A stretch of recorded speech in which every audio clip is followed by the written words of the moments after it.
अस्सलाम वालेकुम वरहमतुल्लाहि वबरकातुहू। अल्लाह तो उम्मीद रखना तुम सारे ठीक हो दे।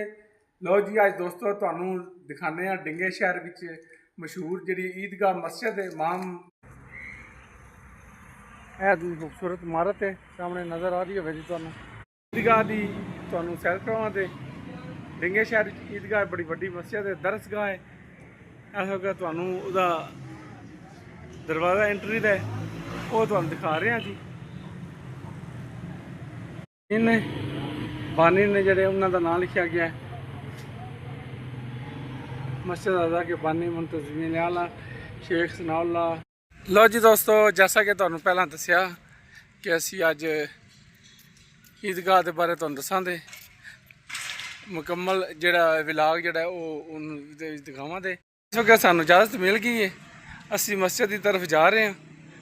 मस्जिद के बरामदे की तरफ तुहानू मुकम्मल लैके चलने दिखाने जी क्योंकि तुहानू भी पता होना चाहिए क्योंकि जिस मकसद वास्ते असी आए हैं वो वास्ते पहला इजाज़त इतने लाजमी चाहिए होंगी है।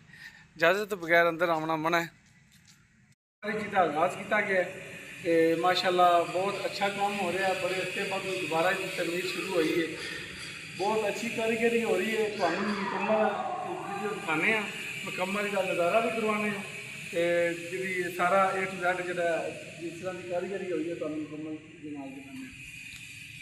और जी दोस्तों इस वक्त तुहानू दिखा रहे हैं ईदगाह के विच जिहड़े कारीगर काम कर रहे हैं उन्होंने को दसने उन्होंने को पूछने कि कितना अरसा हो गया इतने काम करते हैं। भाई जी अपनी राय दो कैसा काम हो रहा है उसके बारे अपनी मजीद राय दो। कितना अरसा हो गया तुहानू इतने काम करते हैं? अच्छा